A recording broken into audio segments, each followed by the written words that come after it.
MBBS batch 2024-25 তোমাদের জন্য আজকের এই ভিডিওটা।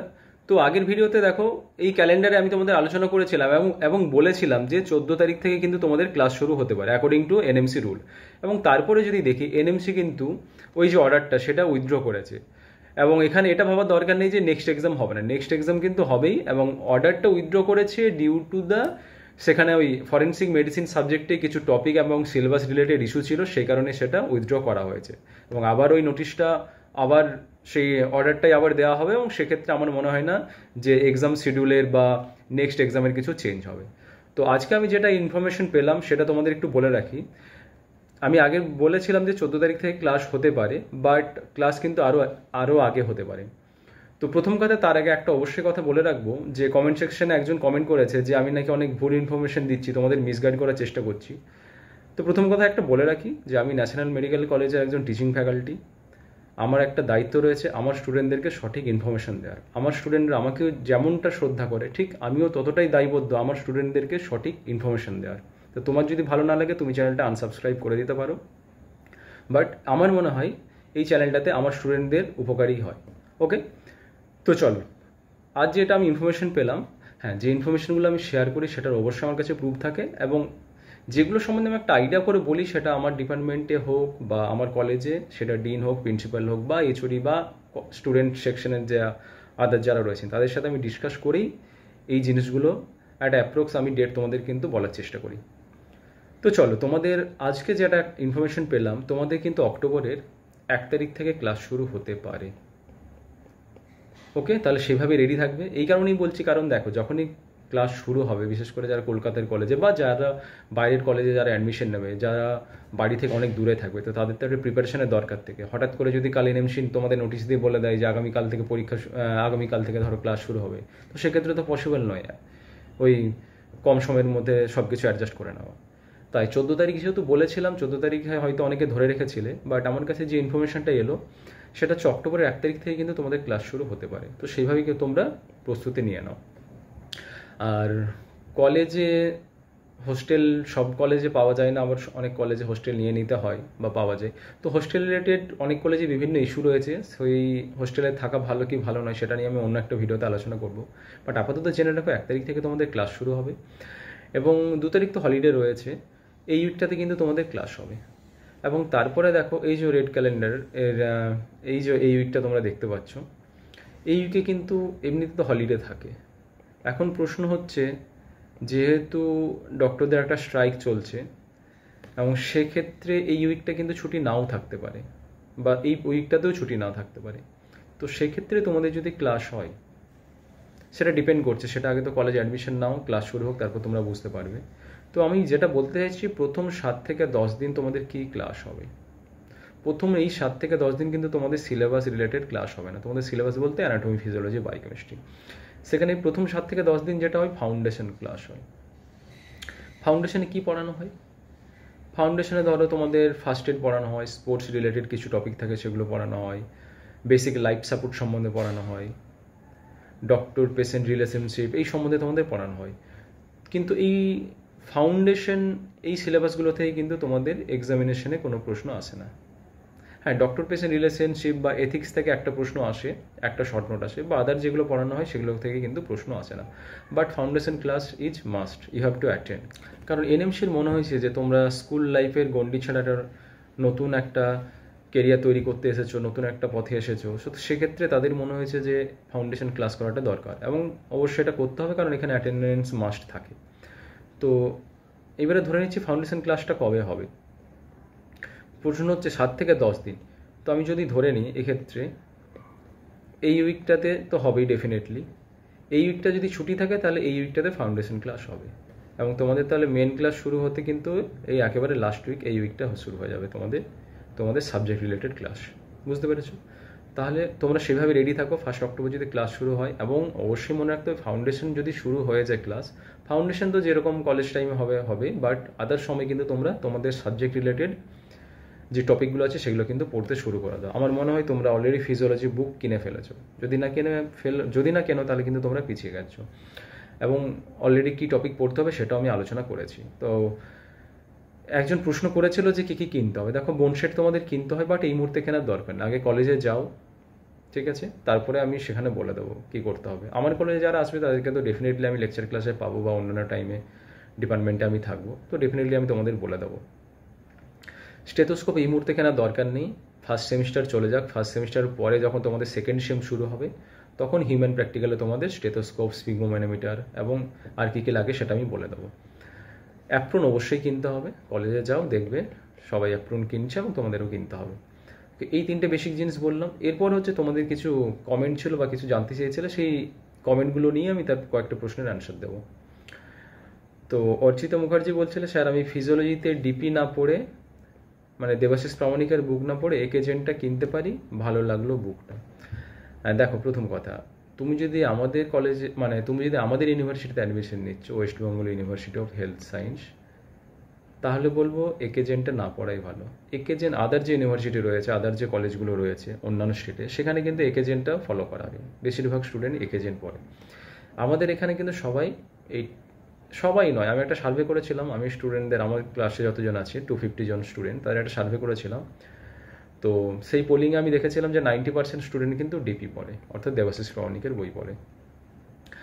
তো তাহলে ডিপি পড়াটাই আমার মনে হয় ভালো, কারণ এরপরে যখন তোমরা আইটেম দিতে যাবে বা ভাইবা দিতে যাবে, তো তখন দেখবে যে এক্সামিনারে যে প্রশ্ন করছে সেই প্রশ্নটা কিন্তু অনেকটা ডিপি ওরিয়েন্টেড, অর্থাৎ দেবাশিস প্রামাণিক বইটা পড়লে কিন্তু সেই ভাইবা বা আইটেমে ভালো এক্সাম তোমরা, ভালো অ্যান্সার তোমরা করতে পারবে। তাই দেবাশিস প্রামাণিক বইটাই ভালো। একেজেন্ট পিডিএফ পেয়ে যাবে, আমার কাছে পিডিএফ আছে, চাইলে আমি দিয়ে দেবো।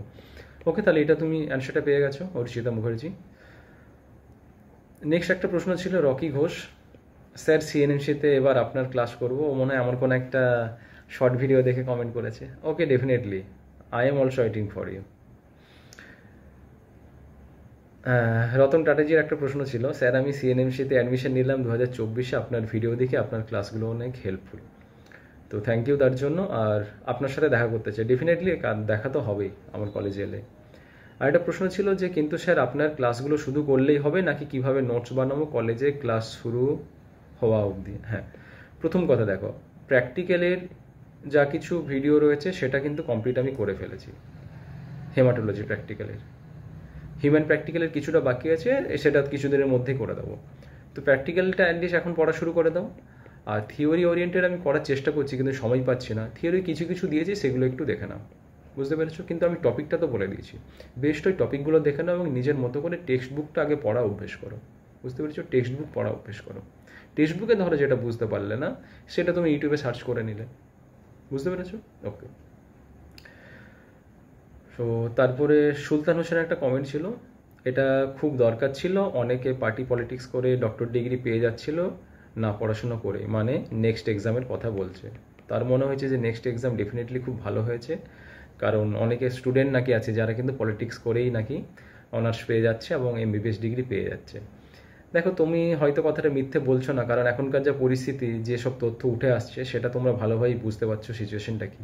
তো এনএমসি তো এগুলো আগে থেকেই তারা বুঝতে পারে, ওই জন্য এনএমসির মাথাতে অনেক আগেই ব্যাপারটা এসেছিল নেক্সট এক্সাম করাটা। চলো নেক্সট, বিশ্বরূপ মুখার্জি, দাদা আমি এই ইয়ার সিএনএমসিতে এমবিবিএসের চান্স পেয়েছি। ওকে, ফার্স্ট অ্যাটেম্পটে কী করে নেক্সট ওয়ানে ভালো র্যাঙ্ক করে পিজি করবো, একটা ডিটেলসে ভিডিও দিন প্লিজ। তো বিশ্বরূপ মুখার্জি, বিশ্বের রূপ তুমি দেখে আছো, এমবিবিএস এর মুখ দেখা হয় নাই এখনো। তো তোমাকে যেটা বলে রাখি, আগে কলেজে এসো, সেমিস্টারে কিভাবে পাস করবে সেটা নিয়ে ভাবো, তারপরে ধীরে ধীরে বুঝতে পেরে যাবে নেক্সট ওয়ানে কিভাবে কি ক্লিয়ার করতে হবে। আগে কলেজের সিলেবাসটাকে সামলাও, ঠিক আছে? সেটা যদি ভালো করে করো নেক্সট ওয়ান অবশ্যই হয়ে যাবে। সৌমিত্র গোড়াই, স্যার নেক্সট পার্ট 1 কে 19টা সাবজেক্টেরই হবে? দেখো 19 সাবজেক্টে যদি নাও হয়, যদি বলে দেওয়া হয় যে অনলি ক্লিনিক্যাল সাবজেক্টগুলোর হবে, কিন্তু ক্লিনিক্যাল সাবজেক্ট মানে তো সেখানে তোমার ফিজিও, বায়োকেমিস্ট্রি, অ্যানাটমি থেকে তো প্রশ্ন আসবে। ধরো অর্থোপেডিকের কোনো প্রশ্ন এলো, তো সেখানে তো অ্যানাটমি রিলেটেড প্রশ্ন থাকতেই পারে। মেডিসিনে ইসিজি রিলেটেড প্রশ্ন এলো, সেই ইসিজি তো তোমাকে ফিজিওলজিতে পড়তেই হবে। তাই ফিজিওলজি, অ্যানাটমি, বায়োকেমিস্ট্রি এগুলো তো বেসিক সাবজেক্ট, এগুলো তোমার মেডিসিনের মধ্যে এগুলো চলেই আসবে, সার্জারির মধ্যে চলেই আসবে। তা সেখানে যদি তোমাকে 19 সাবজেক্ট মেনশন না করা থাকে, অনলি ক্লিনিক্যাল সাবজেক্টেরই যদি বলা থাকে যে নেক্সট এক্সাম হবে, বাট তোমাকে কিন্তু বা এমসিকিউ যেগুলো আসবে সেখানে কিন্তু এই প্রি ক্লিনিক্যাল যে সাবজেক্টগুলো রয়েছে সেখান থেকে কিন্তু প্রশ্ন আসবে। দীপেন্দু বিশ্বাস, নেক্সট এক্সামে কাস্ট সিস্টেম থাকবে? ওকে, প্রথম কথা, নেক্সট এক্সামে যে ক্রাইটেরিয়া রয়েছে 50%-এ পাস ফেল, এখানে কাস্টের কোনো ব্যাপার নেই। তুমি যে কাস্টে হোক না কেন তোমাকে 50% পেতেই হবে। ঠিক এমবিবিএসও তোমাদের যে পাসিং ক্রাইটেরিয়া রয়েছে সেখানে 50% পাসিং ক্রাইটেরিয়া, সেখানে তো কাস্টের কোনো ব্যাপার নেই, সবাইকে 50% পেতে হবে। তাই নেক্সট এক্সাম যেটা হবে 50% তোমাকে পেতেই হবে, কিন্তু এরপরে যে র্যাঙ্কটা হবে সেই র্যাঙ্কটা কাস্ট ওয়াইজ হবে, বা ওই র্যাঙ্ক থেকে যে পিজি অ্যাডমিশনটা হবে সেখানে সেটা কাস্ট সিস্টেম সেখানে থাকবে। Only Ananya, sir private medical কলেজগুলোর ইন্টার্নশিপের স্টাইপেন্ড কত হয়? তো এখন 10 থেকে 15,000 মতো হচ্ছে। তোমরা যখন এরপরে ইন্টার্নশিপ এখনের যদি তুমি ব্যাচো তো 4-5 বছর পরে সেটা 20 থেকে 25,000 মতো হতে পারে। ওকে, চলো। অজানা, ডক্টর লাইনটা একদমই বাজে, ইঞ্জিনিয়ারিং ইজ বেস্ট। তোমার নাম বাবা সার্থক হয়েছে। অজানা, সত্যি কিছু জানা নেই তোমার। নদীর এপার কহে ছাড়িয়া নিঃশ্বাস, ওপারিতে সর্বসুখ আমার বিশ্বাস। ব্যাপারটা হচ্ছে, ইঞ্জিনিয়ারিং ফ্রেন্ডদের সাথে আমি কথা বলেছি, তাদেরও মনে হয়, তারাও বলে যে 1 বছর প্রিপারেশন নিয়ে ডক্টরটা হলেই ভালো হতো। দেখো, সব সিস্টেমেরই ভালো আছে খারাপ দিক আছে, ডিপেন্ড করছে তোমার উপর। তুমি যেখানেই চুজ করেছো সেইটা তোমাকে নিয়ে মানিয়ে চলতে হবে, সেটাকে নিয়ে তোমাকে খুশি থাকতে হবে। আলটিমেট তোমার হ্যাপিনেস নিয়ে কথা, বুঝতে পেরেছো? তো দাদা, পিজি নিলে চাকরি পাওয়া যাবে পাক্কা? আমি একবারও বলিনি যে পিজি নিলে চাকরি পেয়ে যাবে। তো এটার ভাইরাল টিউনসের রিপ্লাই একজন দিয়েছে, সেই রিপ্লাইটাই আমি পড়ছি। মেস টু মানি, কি বলছে সে রিপ্লাই, খুব ভালো রিপ্লাই দিয়েছে।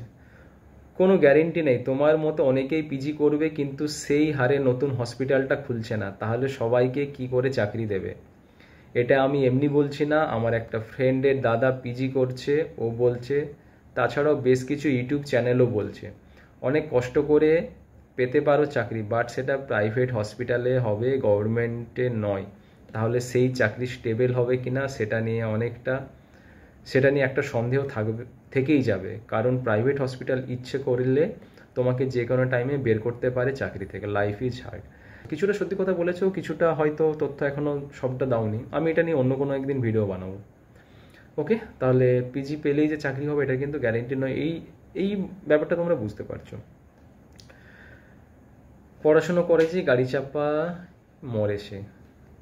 আচ্ছা ইসলাম, এতটাও ডিসঅ্যাপয়েন্ট হওয়ার দরকার নেই তোমাদের। আমার মনে হয় না যে এই ভিডিওগুলো তোমাদের ডিমোটিভেট করে দেয়, তোমাদের সত্যিটা বলছি।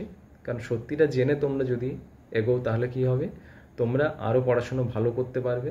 এই জন্যই তোমাদেরকে সঠিক ইনফরমেশনটা আমি দিই। তো আজকের এই অনেকেই কমেন্ট ছিল, অনেকে যারা কমেন্ট করেছিলে তাদের জন্য এই ভিডিওগুলো বানালাম। কী কী অ্যান্সার পেলে তোমরা আশা করি বুঝতে পেরেছো। নেক্সট একটা ভিডিও বানাবো, অনেকের আরও প্রশ্ন থেকে গেছে জিডিওমো রিলেটেড এবং চাকরি নিয়ে, তো সেটা নিয়ে আশা করি আমি নেক্সট একটা ভিডিও আনবো কিছুদিনের মধ্যে। ওকে, আর কিছু প্রশ্ন থাকলে তোমরা জানাতে পারো, নেক্সট ভিডিওতে দেখা হবে। ওকে, চলো, বাই।